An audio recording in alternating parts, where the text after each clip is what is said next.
Poland, a wonderful country full of great people who live just like us.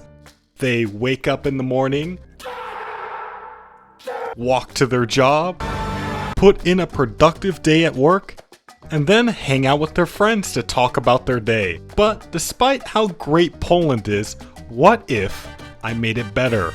Today in Kaiserreich, I'm gonna take Poland, a country who's in an even worse state than historically, and make them into a country that people will actually care about. So Poland starts off ruled by a German named August IV, an effeminate king who is surprisingly not popular amongst the Polish people, but that's not the only issue Poland has to deal with. We have other problems, like Poland just in general sucks. However, Poland has a very large focus tree that allows us to go towards any ideology the player desires. Of course, since this is HOI4, the content paths are locked behind being a political extremist though. Russia goes liberal, and the first thing those libs do is crash the world economy. I have to fix the Polish economy now, because with this recession, the Polish people are at their breaking point. Every day I wake up! While I go through the recovery, I do things that will hurt the working class and therefore strengthen the socialist. But the economy wasn't the only problem in this country, because documents released showing that apparently the Polish government was pretty corrupt.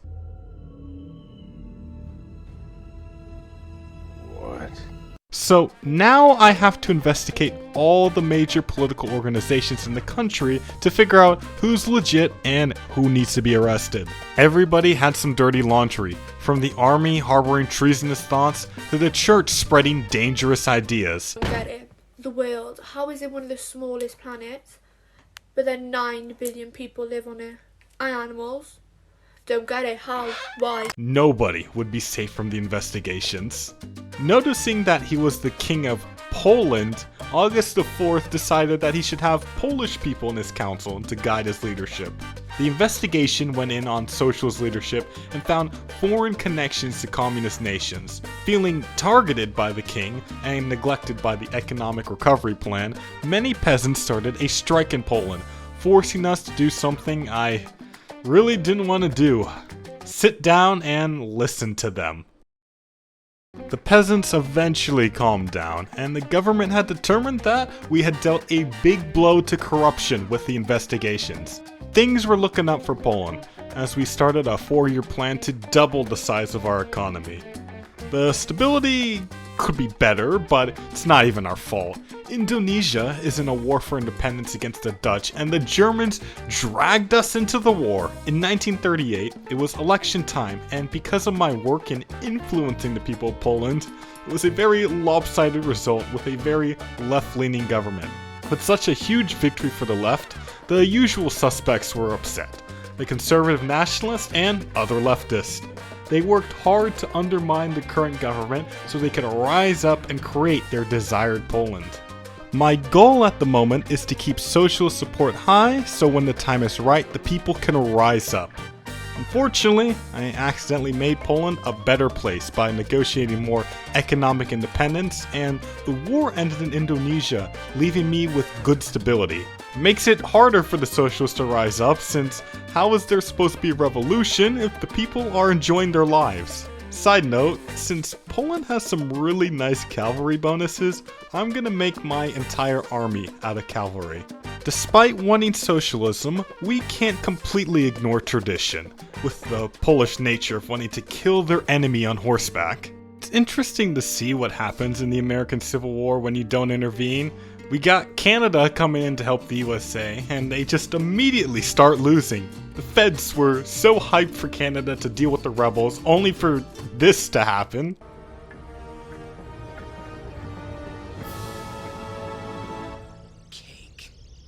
Finally, in 1940, it was time to start playing the game. The libs in Russia were coming for us, and we would soon have our opportunity to escape. When the war started, it was looking really bad for the Reichspakt, and they would need to do something quick to save the East. Fortunately, all of this wasn't my problem because I was gonna leave soon. For the socialists to declare a revolution, they need a majority support from the population, and they were just sitting on the edge. I was worried I'd end up waiting a while, but the Germans tipped support over the edge, saying they needed our food for their war effort. The monarchy gave Polish grain away because they knew what the Germans would be like if they didn't say yes. You took my only food! Now I'm gonna starve! But now, France had declared war on Germany, and within 2 months, the socialists would start their uprising in Poland. As I waited, the Eastern Front progressed really weirdly. In the south, the Russians are progressing like how Putin imagined his special military operation would go, but in the north it's going as well as it is in reality.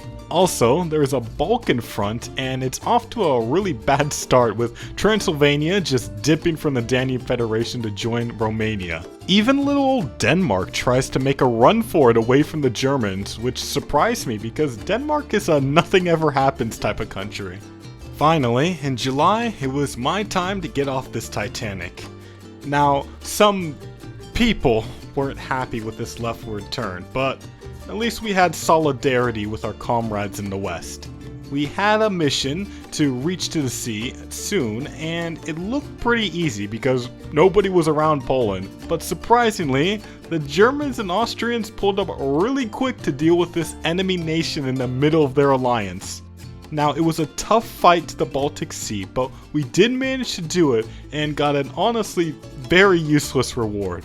It actually was such a bad idea for me to do this because trying to retreat these cavalry back was pretty hard. I had to do a lot of retreating, but some places were at least holding well. I stacked some nice buffs, so I at least had a chance. May not look like it's working at the moment, and you're kinda right. Not my fault though, it's God's fault for making this land so flat and undefendable. While this is happening, I am going down my political tree to eventually be able to reform the Commonwealth. I eventually feel brave enough to attempt a counterattack, and it actually goes pretty well at the start, but while this is happening, you may be wondering what happened to the old King August IV. Well, he was arrested when the revolution happened. For what reason? What is the charge? Eating a meal? A succulent Chinese meal? He broke out, but fortunately, we had our best man on the case to bring him back in. Germany was not happy. Zarkowski took advantage of the chaos of the revolution to establish himself as the sole leader of Poland, making sure that leftist squabbling wouldn't get in the way of victory. Unfortunately, we couldn't make much progress to retake Poland, but I at least could hold some vital areas. I was actually surprised to see the casualties. They'd barely killed any Poles, and we'd killed more Germans than the French did. So we were actually looking pretty good, unlike certain other countries. Obviously, thanks to my efforts, the Russians capitulate both Ukraine and Belarus. Plus, the British crossed the Rhine, so I figured I should try again to recapture Polish territory. After months of just hunkering down, I finally do a successful encirclement, and it only gets better from here.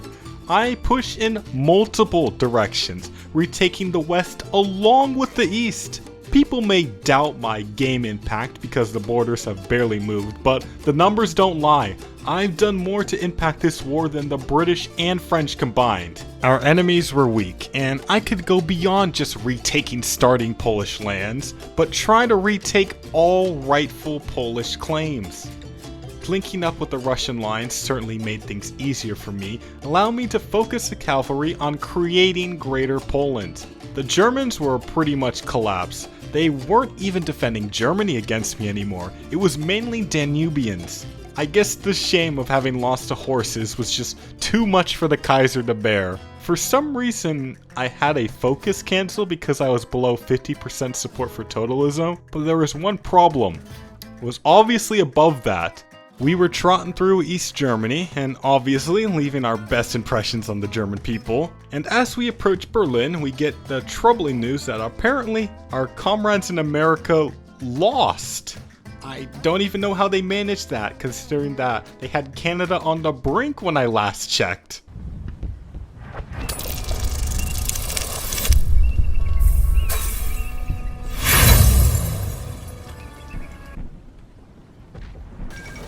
Despite the British having a huge head start on us, we quickly caught up to them in the race to Berlin. There wasn't even a proper defensive line, so our horses easily strolled into Berlin. And seeing all this, Wilhelm II picked a good time to die. The Reichspakt collapsed and I could finally claim rightful Polish land. Since I had so much war participation, I could even take land that I didn't even occupy, leaving me with some very nice borders at the end of all the peace talks. But the fighting wasn't over yet. We had to deal with the Entente, who now included the USA, although they really weren't in fighting shape. My first overseas target was in Africa. I had to make sure that the Libs would never return to Europe by defeating the French Republic and German exiles. I just don't get how the AI struggles so much against the Swiss. My cavalry arrives and immediately the Swiss start losing. Just shows how powerful the Polish army really is. With them gone, it was time to head to Africa. Fortunately, somebody already did the annoying part of creating a landing. I just had to send in the horses, and despite fighting in completely foreign land, we were performing very well. By this point, I have updated all the cavalry templates so they are now stronger and more mobile, and they sweep across North Africa. The French really not standing a chance, because even on their own turf, I'm getting stats that hit like a freight train. I can just easily right-click my way across the Sahara Desert, so it shouldn't surprise you that National France wasn't long for this world. I really didn't want to go through half of Africa, and I noticed the Americans were recovering from the Civil War, so I decided that I might just take a cruise across the Atlantic. I got Bermuda for some naval range and decided that my cavalry will just double as Marines for this invasion. The Americans were not ready for this, but honestly, how could you prepare for hundreds of thousands of men on horseback doing a naval invasion of you? The East Coast was being swarmed by my cavalry, and the US Army was just powerless. When your enemy is using modern weaponry, you need to get more advanced tactics, and that just happens to be a good old cavalry charge. What you're seeing is advanced warfare. So I've conquered the entire East Coast within 6 weeks of landing, and I'm not even at full power yet. I never even finished the military tree, and look what I've accomplished so far in this game. I was in the Midwest liberating the second Polish homeland while integrating new land for the Commonwealth, and I thought that this was gonna be a wrap soon. Until...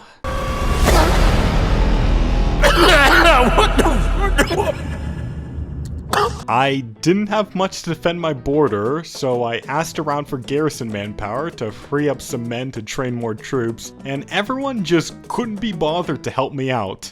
I was halfway through America when Russia declared with barely anything on my border, and I wasn't gonna leave America because I've already put too much into killing them. So I was just gonna hope that my comrades in arms were gonna back me up enough so that I wouldn't cap until I killed America. But you know, in case I do die, it's a good time to declare the Commonwealth so I can at least claim that I did bring it back, and because I'm not a coward, I'm moving the capital closer to the front line in Vilnius.